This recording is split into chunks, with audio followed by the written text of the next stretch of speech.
Hello दोस्तों, राधे राधे। स्वागत है आपका हमारे चैनल संस्कृति पर। दोस्तों, आज की वीडियो में हम बात करेंगे 2024 में आने वाली संकष्टी चतुर्थी के बारे में, जिसे माघी चौथ, तिलकुटा चौथ और संकष्टी चतुर्थी के नाम से जाना जाता है। आज के वीडियो में हम आपको संकष्टी चतुर्थी की संपूर्ण पूजा विधि के बारे में बताएंगे।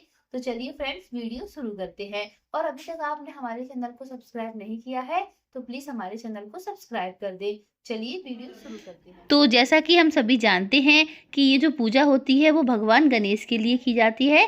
तो चलिए पूजा शुरू करते हैं।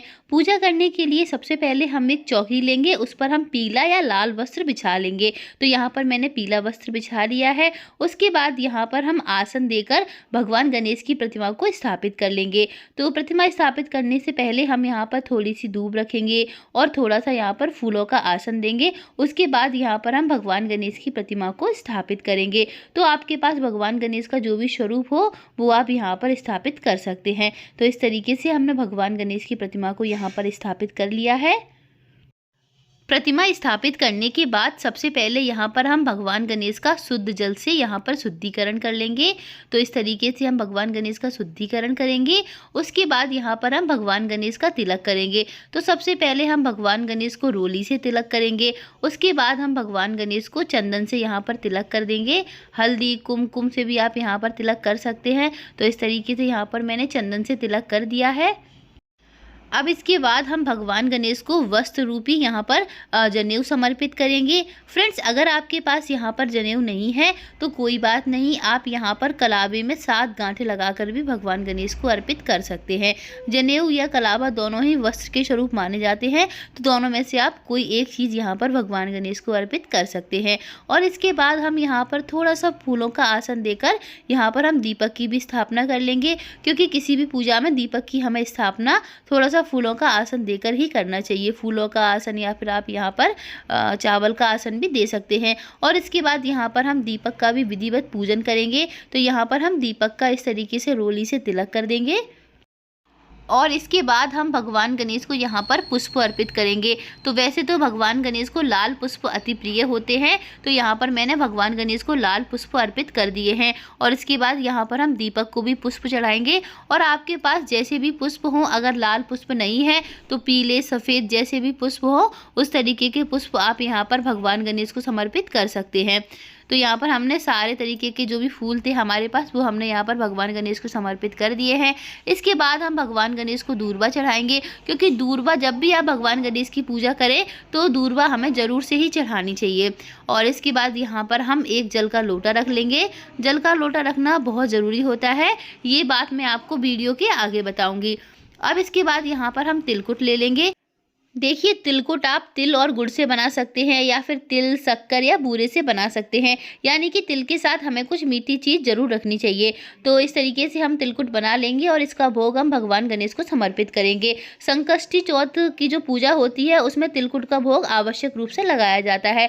और इसके बाद यहाँ पर हम सफ़ेद तिल ले लेंगे, क्योंकि ये संकष्टी चौथ की पूजा है तो इसमें तिल का बहुत ज़्यादा महत्व होता है। तो यहाँ पर हम थोड़े से तिल भगवान गणेश को समर्पित कर देंगे इस तरीके से भोग स्वरूप में। तो यहाँ पर हम अब तिल रख देंगे। उसके बाद यहाँ पर हम दक्षिणा समर्पित करेंगे। तो जैसा आपका बजट हो, जैसी आपका सामर्थ्य हो, उस अकॉर्डिंग आप यहाँ पर दक्षिणा समर्पित कर सकते हैं। और इसके बाद हम भगवान गणेश को भोग समर्पित करेंगे। तो यहाँ पर हमने कुछ सूखे मेवे लिए हैं, वो हम यहाँ पर भगवान गणेश को समर्पित कर देंगे। उसके बाद यहाँ पर हमने तिल के लड्डू लिए हैं, वो भगवान गणेश को समर्पित करेंगे। वैसे आप चाहें तो यहाँ पर बेसन के लड्डू या फिर मोदक भी भगवान गणेश को समर्पित कर सकते हैं, लेकिन ये संकष्टी चौथ की पूजा है तो इसमें तिल का बहुत ज़्यादा महत्व होता है, इसीलिए मैंने यहाँ पर तिल के लड्डू भगवान गणेश को समर्पित कर दिए हैं।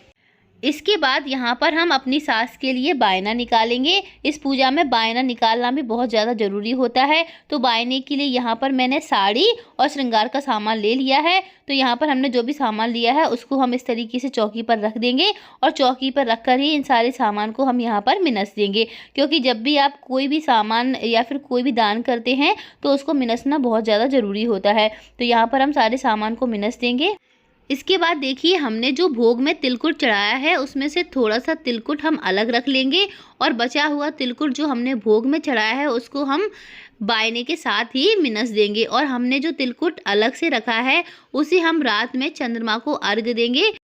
तो इसी तिलकुट से हम चंद्रमा को जिमाएंगे, तो इसको हम अलग रख लेंगे। इसका प्रयोग हम रात में चंद्रमा को अर्घ देते समय करेंगे। इसके बाद हमने जो यहाँ पर जल का लोटा लिया था उसका भी हम यहाँ पर तिलक कर लेंगे और उस पर हम यहाँ पर स्वास्तिक बना लेंगे, क्योंकि स्वास्तिक का चिन्ह बहुत ज़्यादा शुभ माना जाता है। तो यहाँ पर हम स्वास्तिक का चिन्ह बना लेंगे इस तरीके से। तो यहाँ पर हमने लोटे पर स्वास्तिक बना लिया है। इसके बाद देखिए हमने यहाँ पर जो दीपक की स्थापना की थी उस पर हम अग्नि प्रज्वलित कर लेंगे। तो यहाँ पर हमने दीपक में अग्नि प्रज्वलित कर ली है।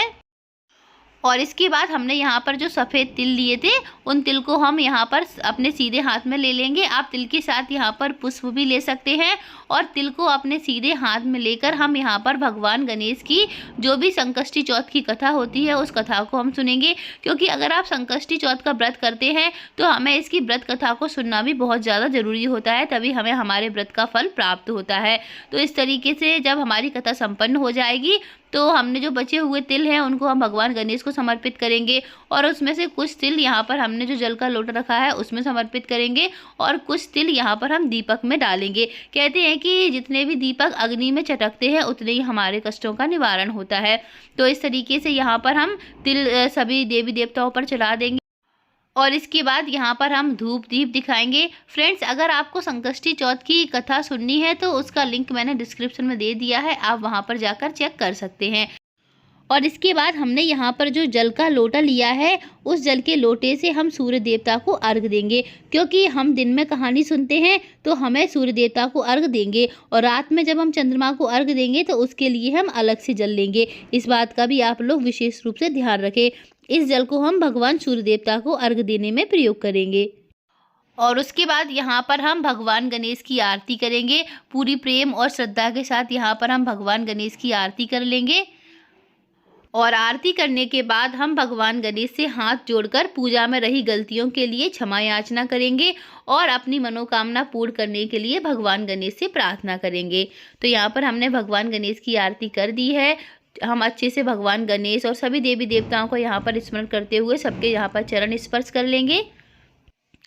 और उसके बाद हमने यहाँ पर जो दक्षिणा ली है उसको हम तिलकुट के साथ ही रखकर अपनी सास या ननंद को दे देंगे। तो जो भी अगर आपकी सास या ननंद नहीं है तो आप जेठानी को दे सकते हैं, या फिर जो भी सुहागिन स्त्री हो उसको आप ये जो आपने सामान यहाँ पर मिनसा है उनको आप दे सकते हैं। बस ये ध्यान रखें कि जो भी स्त्री को आप दे रहे हैं वो स्त्री सुहागिन होनी चाहिए। और आपने चौकी पर जो भी फल मेवा और प्रसाद चढ़ाया है उसको आप अपने घर के परिवारजनों में या फिर किसी गरीब व्यक्ति को बांट सकते हैं। तो इस तरीके से यहाँ पर हम संकष्टी चौथ की पूजा विधि कर लेंगे। तो इस वीडियो में मैंने आपको संकष्टी चौथ की बहुत ही सरल तरीके से पूजा बताई है। अगर आपको वीडियो अच्छा लगे तो प्लीज़ चैनल को सब्सक्राइब कर ले और संकष्टी चतुर्थी से जुड़े हुए और भी वीडियोज़ देखने के लिए हमारे चैनल पर ज़रूर विजिट करें। धन्यवाद।